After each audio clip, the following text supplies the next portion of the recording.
2021년 6월 25일 새벽 5시 30분에 고향의 부모님 산소와 타임캡슐에 벌초를 하기 위하여 출발한다.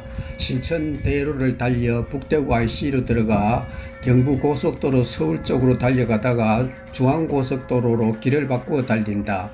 군위 휴게소를 지나 어성 IC에서 빠져나와 도리원에서 안개로난 국도를 달린다. 다인을 지나 지보중학교를 지나 폐교된 의신초등학교 앞에서 경북도청으로 가는 길로 들어간다. 갈동이란 동네 앞에서 우회전을 하여 고향마을 뒷길로 들어간다. 부모님 산소 주위에 도착하니 7시 30분이다. 대구에서 여기까지 오는데 2시간 정도 걸렸다. 이른 아침이어서 도로가 막히지 않아 일찍 도착한 것 같다. 부모님 산소로 내려가니 부모님 산소에만 풀들이 무성하게 자라고 있다. 신기하게도 타임캡슐을 묻은 곳에는 풀은 자라지 않고 잔디만 파랗게 자라고 있다. 타임캡슐을 묻은 곳은 타임캡슐을 묻기 전에 밭이어서 그러나 보다. 지난달 5월 3일에 부모님 산소와 타임캡슐 양옆과 뒤편에 심어놓은 35포기의 황금측백은 뿌리를 내려 잘 자라고 있다. 황금측백나무들을 심어놓은 사이에도 풀들이 무수하게 자라고 있다. 오늘 벌초는 부모님 산소와 황금측백나무 사이만 하면 될 것 같다. 커피를 한 잔 마시고 과일과 견과류를 먹으면서 잠시 휴식을 취한다. 그리고 벌초를 하기 위하여 벌초기에 달려있는 뽁박이를 몇 차례 눌러 휘발유가 뽁박이에 가득 차게 한 후 레바를 위로 올리고 시동을 건다. 시동이 걸리지 않는다. 그래서 레바를 아래로 내리고 시동을 거니 시동이 걸린다. 부모님 산소 뒤편부터 벌초를 한다. 풀들이 너무 길게 자라 풀 아래 부분을 벌초기로 자르니 잘린 긴 풀들이 벌초기의 칼날에 감겨 벌초기가 어렵다. 그러다가 결국 벌초기의 한 긴 풀들이 벌초기 칼날에 감겨 돌아가지 않는다. 그래서 시동을 끄고 집에서 준비하여 간 찰밥으로 아침 식사를 한다. 들판에 신선한 아침 공기를 마시면서 식사를 하니 밥맛이 꿀맛이다. 식사를 한 후 사과와 귤로 후식을 먹은 후 커피로 마무리를 한다. 그리고 다시 벌초를 하려고 벌초기에 시동을 건다. 시동이 걸리지 않는다. 벌초기에 휘발유가 떨어져 시동이 걸리지 않는 것 같아 자가용에 실려있는 휘발유통을 가지러 자가용으로 걸어간다. 자가용에 실려있는 휘발유통을 들고 산소로 내려와 휘발유를 벌초기에 넣은 후 시동을 건다. 그래도 시동이 걸리지 않는다. 벌초기를 산 사장님께 전화를 한다. 사장님이 벌초기에 칼날이 달린 대가 연결이 되지 않는 것 같다면서 칼날이 달린 대를 빼내서 다시 끼워보라고 한다. 그 말을 듣고 칼날이 달린 대를 빼내어 다시 끼워본다. 대와 대를 연결하는 나사를 집사람이 틀어서 꽉 조인다. 그리고 시동을 거니 시동이 걸린다. 벌초를 시작할 때 내가 벌초기 칼날이 달린 데를 끼워놓고 연결하는 나사만 꽂아놓고 나사를 조이지 않고 시동을 걸었다. 그래서 그런지 벌초를 한데 칼날 달린 대에 달려있는 손잡이가 뒷부분으로 돌아가 벌초를 한데 얼음을 겪었다. 부모님 산소 뒤편의 벌초를 모두 마치고 부모님 산소 앞에 풀을 깎는다. 이어서 부모님 산소 양쪽 옆면을 벌초를 한 후 아버지 어머니 산소 사이를 벌초한다. 마지막으로 부모님 산소 봉에 풀을 깎는다. 지난해까지는 부모님 산소 봉을 벌초할 때에 산소 봉에 돋아난 아가씨아 나무, 천나무, 뽕나무부터 먼저 제가 한 후 벌초를 했다. 그런데 원래는 나무들이 자라지 않고 있다. 지난해 전까지는 산소에 자라고 있는 나무를 베고 나무를 죽이는 약을 풀로 소를 만들어 살살 발라서 그 다음 해에 죽은 나무에서 새싹이 다시 돋아나 자랐다. 그래서 지난해 가을에 벌초를 할 때는 돋아난 나무들을 자르고 나무를 죽이는 약물을 그대로 자른 나무에 부었다.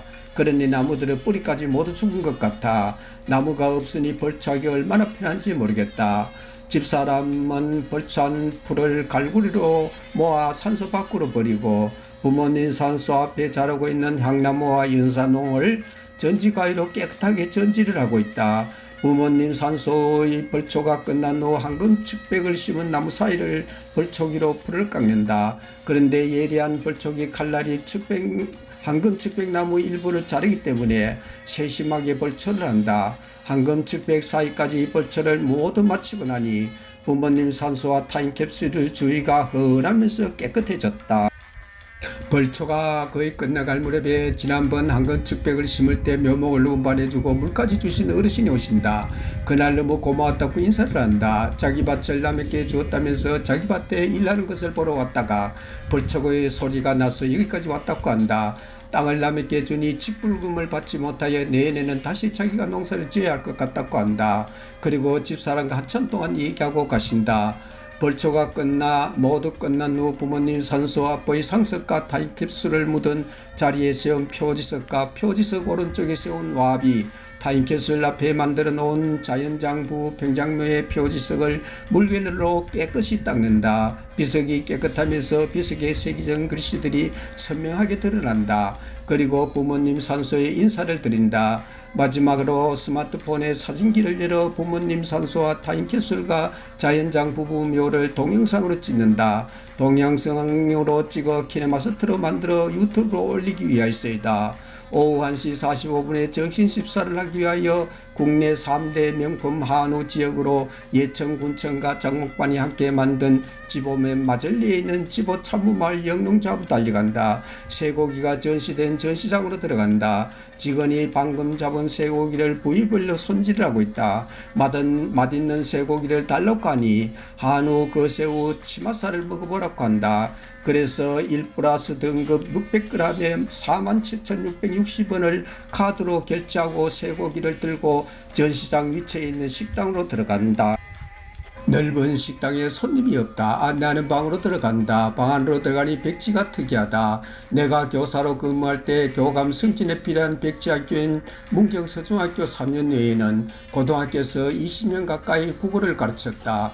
그때 고등학생들에게 많이도 가르치던 나란 말씀이 동국에 달아 문자와로 서로 사못 아니할세. 이런 전차로 어린 백성이 누리고자 할 때에 있어도 마침내 제 뜻을 실업해디 못할 놈이 하니라. 내일을 위하여 어여삐 느겨 새로 28자를 맹가로니 사람마다 이어 수빈이겨 날로 쓰며 편하게 하고자 할 따름이니라라는 국민정음 한글 창제 당시의 글씨체로 도배가 되어 있다.